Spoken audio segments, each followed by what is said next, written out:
In this release of the program, the team of the permanent Outdoor KZ TV expedition will make you get acquainted with people who once have devoted their lives to studying the history of their native land.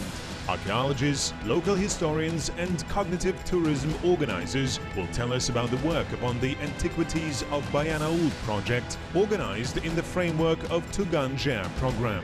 What does the love to a small motherland really mean? What is the Tugan-Jer about? The origins of patriotism lie precisely in the love to a small motherland, to its mountains, rivers, animal and plant worlds, legends and people that left a trace in the people's memory. Tugan-Jer, or the Native Land program, is designed to coordinate the work in the field of local history, popularization of the history of the region, and ecological and patriotic education of the younger generation. Cognitive tourism influences greatly the formation of public consciousness among the younger generation. In this release of the program, we will time travel. We'll see the drawings painted by our distant ancestors with ochre on the walls of the grotto. The village of ancient metallurgists who lived in Bayanaul 3,500 years ago. We will get acquainted with the oldest stone observatory and learn how the inhabitants of the village of Toray-Ger participate in the organization of cognitive tourism. The nature of Kazakhstan is rich and diverse. Mountains, steppes, deserts and forests for centuries were the best friends for those who loved and understood their native land. They gave people food, shelter and asylum from the enemies. Over time, our way of life has changed, but nature still generously shares its wealth with us. Today, landscapes and biological diversity attract tourists and fans of active recreation to Kazakhstan. Together with the permanent Outdoor KZ TV expedition, you will visit the most picturesque corners of Kazakhstan and see how experienced travelers survive in the wild.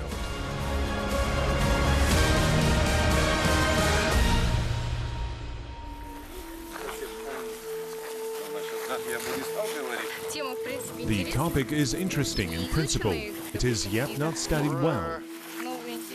Hooray! Let's stop here. This is our lunch.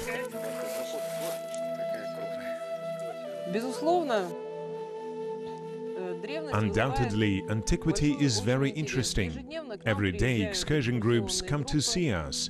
They look at how we work, what we dig up.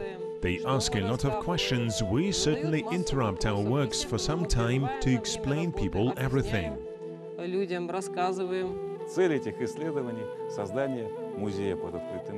The purpose of these studies is to create an open-air museum so that here, in our tourist zone of Bayanaul, all guests of this fertile land could join the history and touch the remains of ancient stone laying, to walk around the place where once, thousands of years ago, the life was boiling, to feel the involvement in those distant events that are hidden under the dark ages.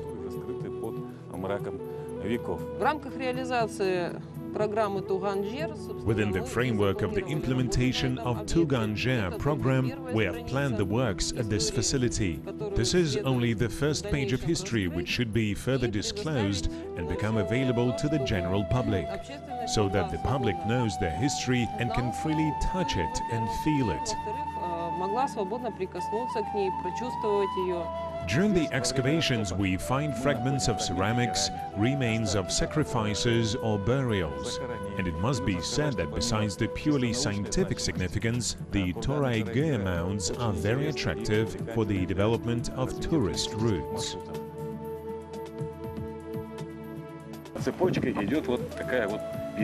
There is a chain of mounds here. They begin at that mountain, cross the valley and end at the foot of those hills. We are at the archaeological site called Sakis Toray-Ger Burial Mounds. As part of the Tugan-Jer program, the approbation of the tourist route Antiquities of Bayanaul is underway. This object is one of the main points of the route. The expedition sets forward to the southwest of the Pavlodar region to the Bayanaul mountain range. The endless plains of the great steppe of Sari Arka are stretching outside the car window. It seems that this will last forever, but unexpectedly in the east, the outlines of the mountains appear and the landscapes instantly change. Here we are already in the kingdom of granite rocks and pine forests.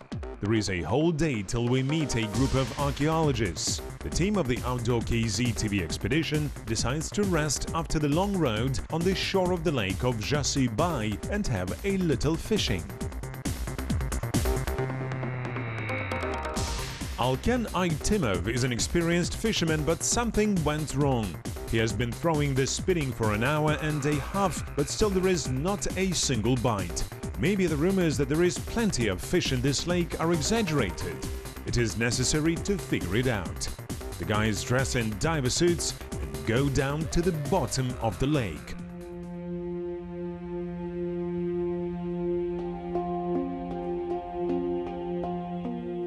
A run of striped perches swims along the rocky shore.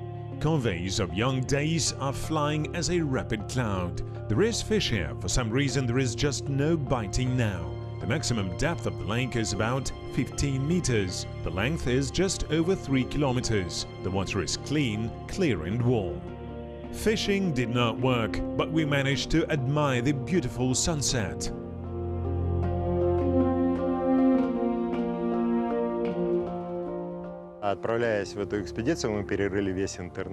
While setting forth to the expedition, we were surfing the internet and found a lot of materials about the burial of the Tasman culture created by the Scythian Sarkis ethnic group on the vast territory of the eastern and western Kazakhstan. According to one of the hypotheses, few representatives of this culture migrated to the territory of Iran and further to India. Although a lot of cognitive and entertaining things can be found in the internet, we still decided to get information from a more reliable source. We agreed to participate in the expedition of the Pavlodar Regional Archaeological Center named after academician Margulan. The Tasman culture is an archaeological culture of the early Iron Age, 7th to 3rd century BC, and derives its name from the Tasman tract in the Pavlodar region, where a typical burial ground for this culture has been excavated.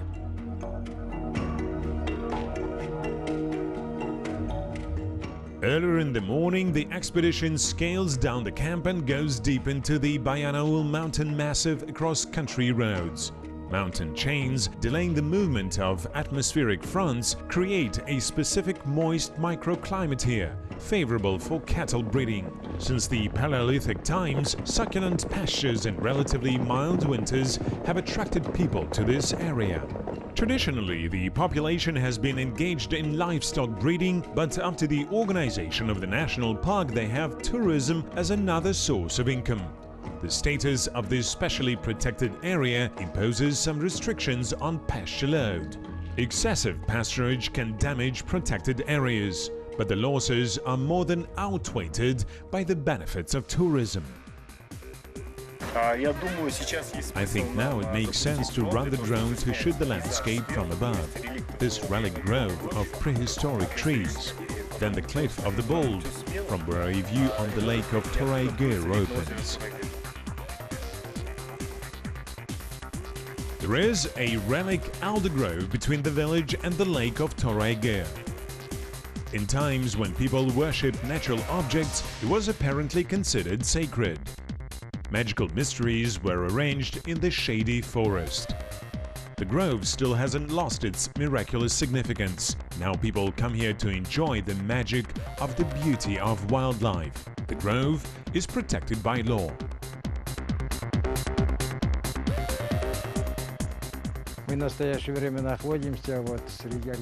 Now we are among the alder forests. The black alder is included into the Red Book. It is possible to forecast the weather while watching this plant in spring. If flowering goes along the trunk simultaneously, then the weather will be favorable. If flowering starts from the bottom, then the summer will be cold and rainy.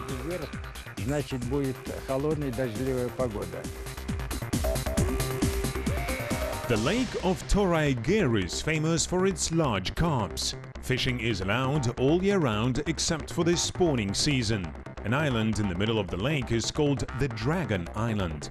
There is a legend that in ancient times the dragon was stealing the most beautiful girls from the village. But one day 9 brothers, 9 courageous Bartayers, challenged the monster and defeated it in a fierce battle. Quite possibly the legend refers to the times of battles with the Jungars, when the Kazakh army, dividing into 9 detachments, broke down the Union of Oirats, whose flags depicted a dragon. The residents of the village of Toray organize small guest houses and roadside cafes. Now we will go to see the yurts, where a museum for tourists will be. This is a memorial complex, the continuation of the complex that is in the mounds.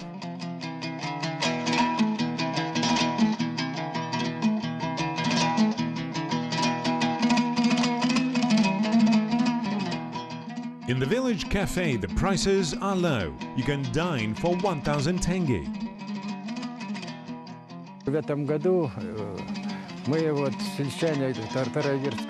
This year at the Council of Rural District of Toray we decided to protect our nature. Well, let's say, what happens if 40,000 people arrive at the same time? To solve this problem, we organized an information tourist center. For this, I, as an individual entrepreneur, took a grant for 2.5 million tenge, and now we're engaged in the guests' reception. Грант на 2,5 миллиона тенге. В настоящее время мы занимаемся здесь приемом гостей.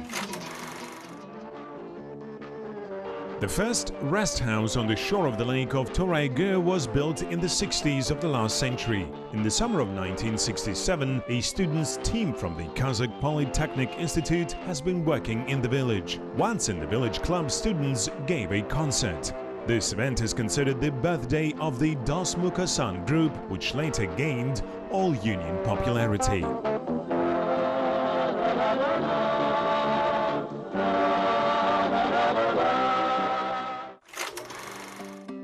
The village of Toray is located at the foot of the Cliff of the Bald, the mountain. Climbing and alpinism competitions among youth teams are being held here annually. Recently, the cliff was renamed into the Saken Seyfulin's Mount.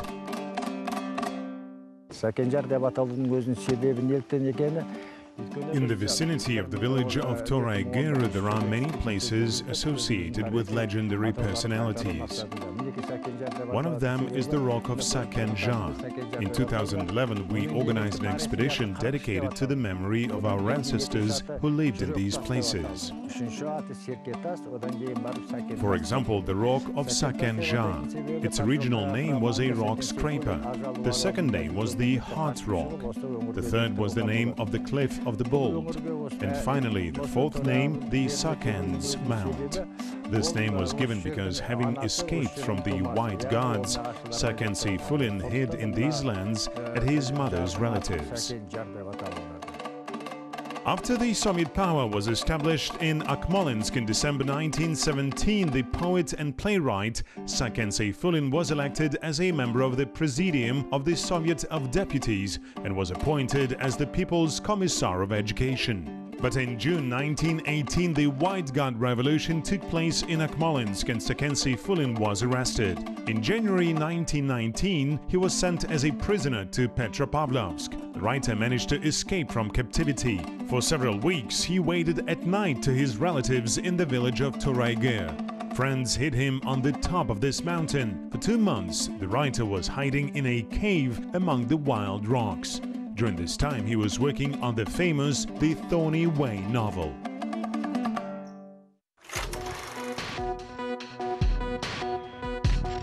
Inhabitants of Bayanaul are proud of their famous compatriots. Among them, the poet-democrat Sultan Mahmud Toraygirov, the founder of energy science in Kazakhstan Shafik Chokin, and other well-known figures of science and culture.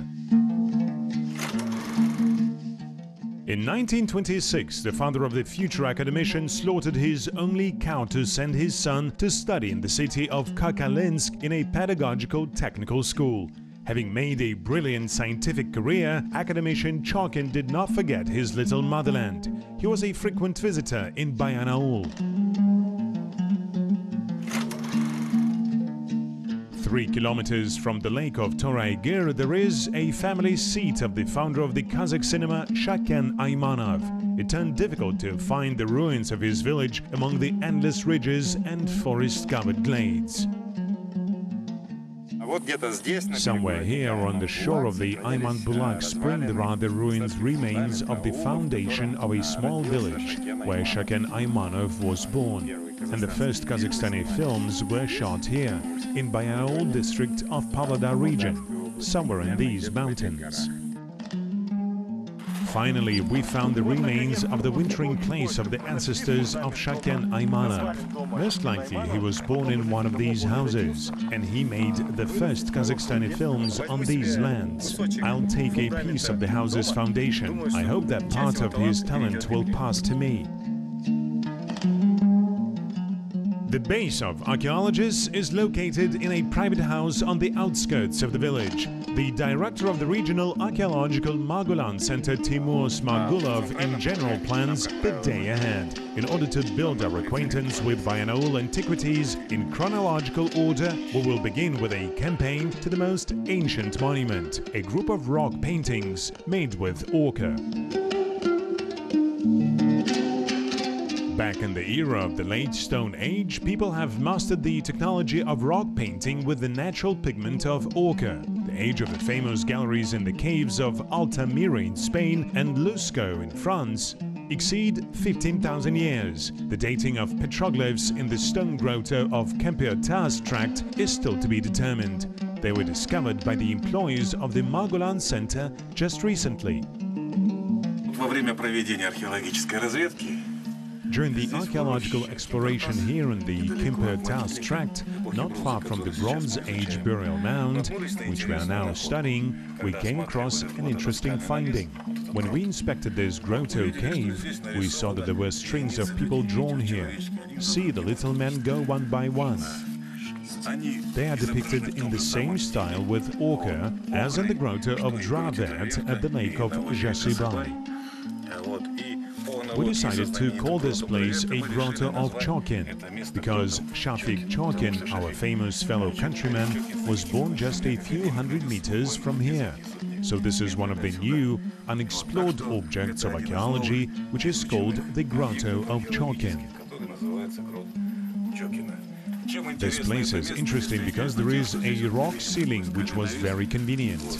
Apparently the ancient people were doing some sacrifices and rituals here, so this place was sacred.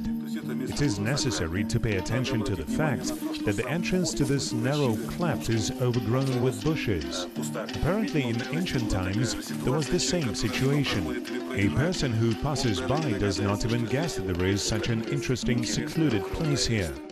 Of what age approximately all these can be? Drawings of this kind are dated by archaeologists both by the Stone Age and by the Bronze Age. As for this string of drawings, we think that they are connected with the functioning of the settlement of ancient miners, who apparently were mining gold and copper and burial ground, which is now being excavated. This area around the sanctuary needs to be studied, pre-scanned by a metal detector. Maybe some separate parts can be digging out, sifted, because here near the drawings there must be some remains of ritual activity. These may be the objects used for drawing. It must be said that when examining the upper part of the cave here, we found an interesting inscription. It says 1904. When we inspected this place, we found the old mine workings. It became clear that this inscription apparently was made by the miners at the beginning of the last century.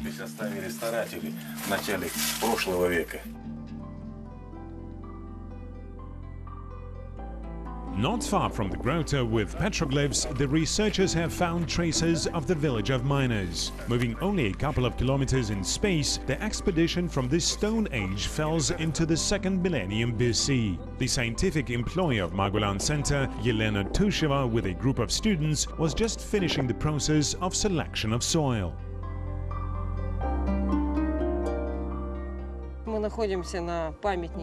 We are at the monument of the Bronze Age. This is a funerary monument. It is represented by stone fences. Inside these stone fences, a burial in the form of a box of stone slabs was built. This monument belongs to the 15th, 14th centuries BC and represents a burial of ancient metallurgists of northern Syriaca. The term Andronian culture refers to a cultural and economic type of landed people, cattle breeders and metallurgists who inhabited the plains of Kazakhstan and Siberia in the era of early and medium bronze, from the 18th to the 20th century BC. Andronians lived in half dugouts. Their settlements were located in valleys of rivers rich in pastures and fertile lands suitable for agriculture. Cattle, sheep and horses were dominating in herds. Andronians became the first riders in the Asian steppe. The soil was processed by hands with the use of stone and bronze hoes. At the end of the first millennium BC, Andronians became to switch to nomadic cattle breeding. На данном памятнике мы видим захоронение семейного типа.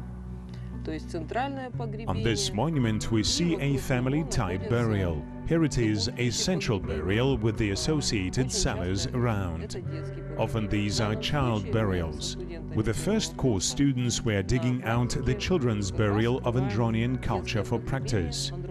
Here we have found pots and skeletonized remains buried in the position of the embryo. Находятся скелетированные останки погребенных в скорченном положении. Guys, carefully sift the soil. It is important not to damage the artifacts found. A small child was buried here. He was sent to his last journey with a pot full of grain. This child lived in this place 3,500 years ago, 1,500 years before the Roman Empire. Кроме непосредственно этого объекта, на котором мы в настоящий момент работаем, буквально в километре. In addition to this object, we are currently working on literally a kilometer away from here. There is an Andronian settlement where the housing kettles are being fixed. In general, this is a very large complex of historical and cultural sites, which we plan to include in the tourist route and develop an open-air museum on the basis of these objects. Tourists can come here to touch the history, to see that indeed people lived on this territory having their own original culture. Whether they had developed enough, whether they had melted metal, engaged in cattle breeding, buried their loved ones, and so on. Занимались скотоводством на данной территории, хоронили своих близких. Our expedition continues its journey. We pass 8 kilometers in space and simultaneously move for 1,000 years on a time scale. From the early Bronze period, we find ourselves in the Scythian Sarkis epoch. In the west and east, north and south of Syriaca, archaeologists find mounds made from earth and stone, which in scholarly literature were called tumulus with ridges. In the site of Kempertas, we observed excavations of burials of the Bronze Age. Burials date back to the 2nd millennium BC. And here we are on the shore of the lake of Toraigyr, on the most interesting monument which belongs to the Scythian Sarkis era, at the Toraigyr archaeological complex. We strive to preserve as much as possible. These are the ruins. They have been left in the original bending of the monument so that visitors, as well as historic faculty students, could really touch the history.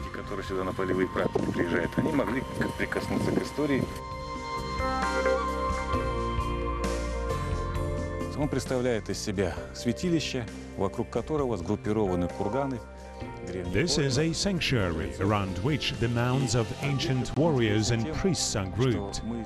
This object is interesting because here, except for the traditional for the steppe zone mounds made from earth and stone, we can see a magnificent sanctuary with stone steles called menhirs and stone outcrops oriented to the east.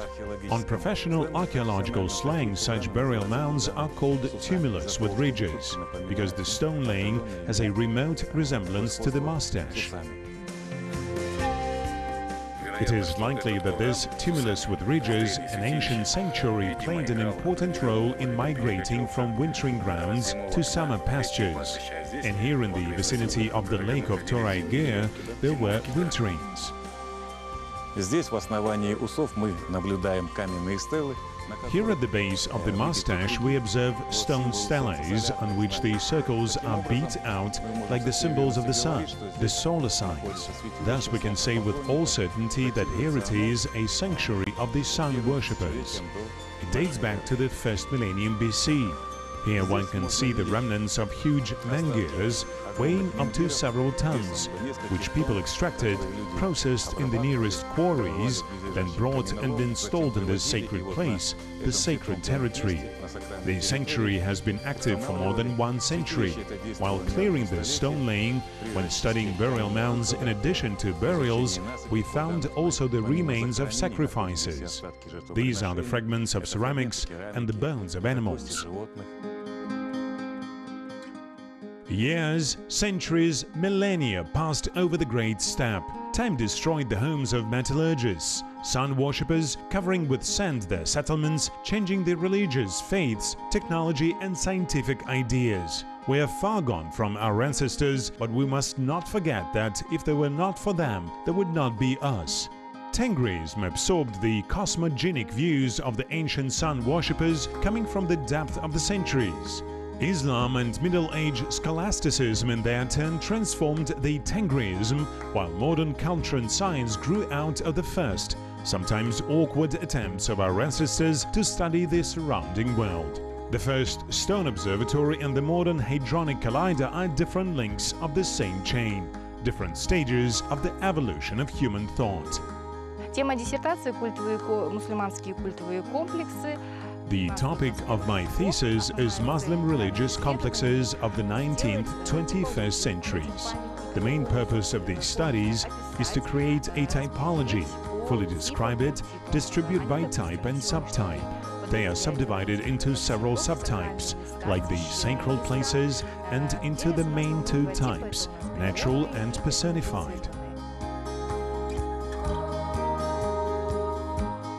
Toray-Ger mounds are an excellent base for conducting field practice. Here our students of the historical faculty of the Pavlodar Pedagogical Institute come. They receive the necessary skills in the field of archaeology, which then will help them become experts in the field of archaeology, history teachers, and introduce the growing generation to the study of the antiquities of the Irtysh region.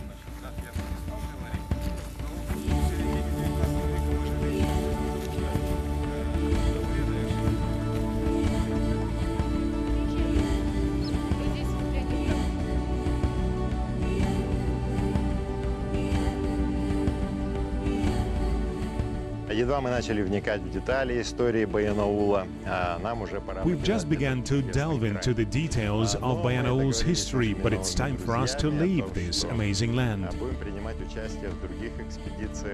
We agreed that we will take part in other expeditions organized by the Tuganjer program.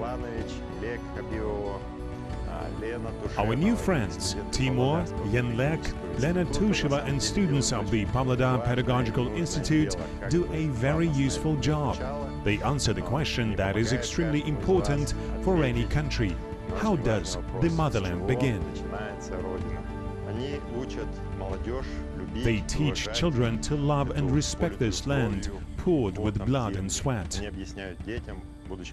They explain children, the future masters of this land, that all who lived here 100, 1,000 and 10,000 years ago dreamed of a better share for their children. Everyone wanted his children and grandchildren to inherit the land as abundant and beautiful as he had once received from his ancestors. For this land, rivers of blood, rivers of sweat were poured. We must know this, recognize and respect. Ценить и уважать.